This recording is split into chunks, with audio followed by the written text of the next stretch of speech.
Stéphane Akwa, qui est chercheur à la Fondation Paul Angoïla. Il est avec moi dans ce studio. Stéphane, bonjour. Bonjour Marcel, bonjour à tous. Nous allons évoquer ce matin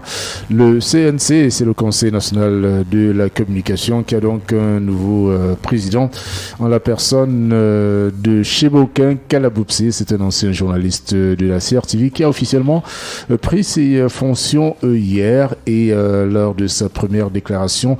il a affirmé sa volonté d'assainir un milieu qui est infesté, a-t-il dit, par des parasites. Ça commence bien. Oui, c'est une grande ambition parce qu'effectivement, le CNC, depuis sa création, n'a cessé de batailler contre certaines formes de médias qui, selon les effectifs du CNC, dévoyaient la profession et justement troublaient ce qui devait être une communication normale, puisque le CNC, vous savez, a comme mission notamment de veiller à l'éthique et à la déontologie dans les domaines de la communication et des médias. Ce sont deux ensembles mélangés, mais qui ont, dans le souci du législateur, l'obligation d'être à la fois conforme à des principes, à des valeurs, le respect de la démocratie, des droits, des libertés, mais aussi de la paix, et bien entendu dans le format, la constitution des informations diffusées, et éviter tout ce qui relève de l'invective, de la diffamation notamment. Donc le nouveau président,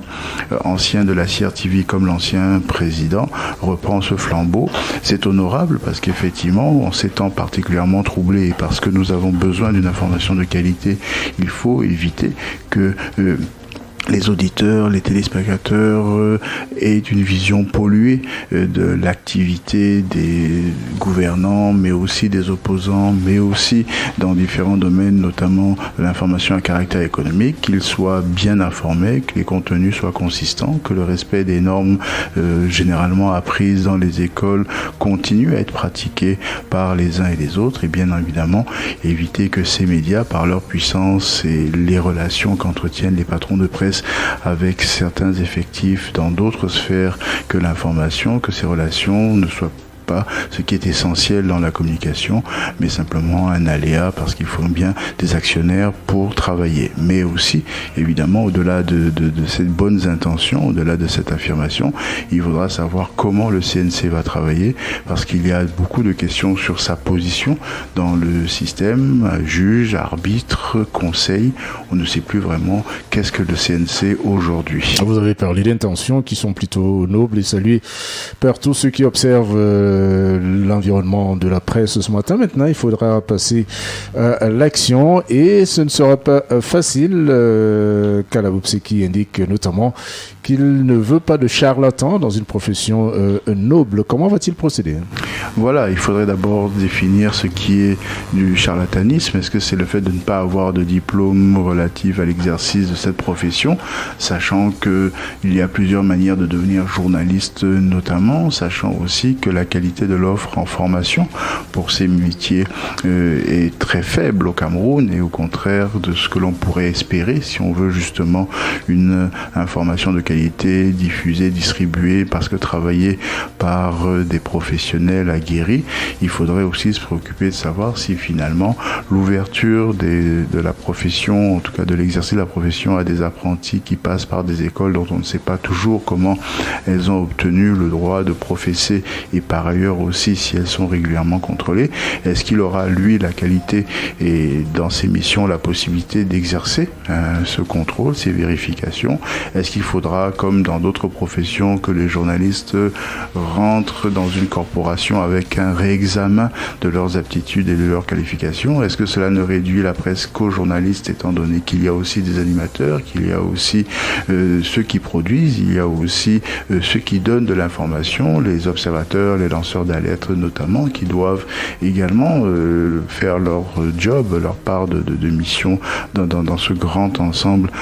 de façon régulière et avec le respect des normes élémentaires. Aujourd'hui, il y a des blogs, il y a beaucoup d'individus qui se donnent comme objectif de donner l'information aux autres, aux Camerounais notamment, comment les contrôler, comment s'assurer qu'ils le font suivant justement les règles que d'autres s'attachent à respecter rigoureusement. Je crois que la tâche est, oui, on peut reprendre le terme noble, mais elle est particulièrement ardue. Il a parlé d'un environnement qui compte environ 600 titres, donc au niveau de la presse écrite, une centaine de radios, mais aussi des télévisions, 100 chaînes de radiodiffusion, a-t-il dit, une trentaine de chaînes de télévision, des milliers de médias en ligne et environ 500 entreprises de télédistribution. C'est assez vaste comme environnement, mais on sait aussi que généralement, lorsqu'on parle de 600 titres, certains sont des produits de certains éléments du système qui sont ce qu'on appelle ici la presse à gage. Comment là aussi peut-il procéder pour assainir justement cet environnement? Est-ce qu'il ne faudrait pas revoir un peu la manière dont on désigne les entreprises de presse et surtout comment est-ce que celles-ci sont répertoriées dans la nomenclature du paysage audiovisuel et de la presse camerounaise? Effectivement, il est de la mission du CNC de donner un avis conforme pour les dossiers. Il reçoit normalement les dossiers de demande de licence pour créer un média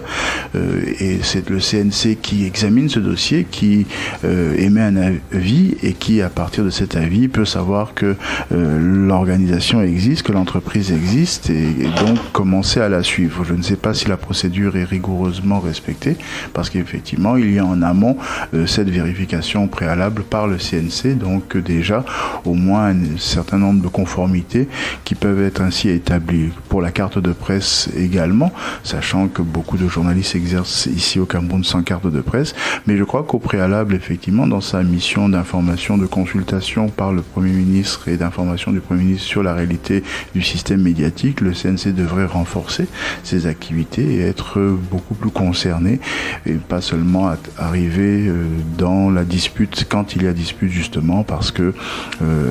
un auditeur aurait été froissé par la façon dont son cas serait traité par tel ou tel média. Par ailleurs aussi, sur justement cette fonction jurisprudentielle possible, et parce que ça peut être aussi une juridiction, donc avant que l'on aille devant les tribunaux civils, notamment une chambre d'arbitrage, il faudrait que les décisions du CNC soient beaucoup plus respectées, beaucoup mieux suivies qu'elles ne l'ont été auparavant, que certains de ses patrons, par exemple, et autres employés de ces patrons n'estiment pas que parce que leur patron a quelques affiliations, ils sont au-dessus de la norme que le CNC pratique et fait respecter par les autres. Puis évidemment, il faudrait que la qualité des membres du CNC soit avérée, parce qu'aujourd'hui, dès qu'un nom sort comme membre du CNC, il y a toujours beaucoup de doutes qui suivent sa désignation, et il faudrait effectivement que l'on arrive à avoir un organe à la fois indépendant, et c'est important cette indépendance, et qu'elle soit vraiment de l'indépendance, pas sur le papier, mais dans les faits, parce que des choix, des décisions, des actes l'auraient prouvé. Et puis il faut aussi, effectivement, au-delà de cette indépendance de principe, il faudrait qu'exactement le CNC rentre dans cette relation avec le Premier ministre qu'il conseille, avec les autres institutions qui forment la République, et notamment les autres agences de contrôle et de régulation, pour qu'il y ait une armature suffisamment solide, parce que consistante, qui permettrait justement que la norme soit respectée, que les lois soient respectées, et que les Camerounais soient protégés. Le chiffre du jour. Vous me l'avez soufflé tout à l'heure dans vos titres, on va dire 4500, c'est environ le prix du sac de ciment qui, paraît-il, pourrait encore augmenter. 4500, c'est déjà très cher, ça en fait un matériau particulièrement coûteux et qui nous invite peut-être, et qui devrait inviter les uns des autres, à une réflexion sur des procédés de construction alternatifs. On parle beaucoup de matériaux locaux, c'est vrai que le ciment produit localement peut rentrer dans cette catégorie, mais on doit aussi réfléchir à d'autres façons de construire, à l'utilisation de la terre, du bois, de la pierre par exemple. C'est un problème, ce sac du ciment qui ne cesse d'augmenter, dont les prix partent à la hausse incessamment, mais il faudrait aussi faire du problème la recherche d'une solution. Et en matière de construction, il y a beaucoup de solutions innovantes que nous n'avons pas encore osé tester et qui pourtant pourraient nous rendre de grands services.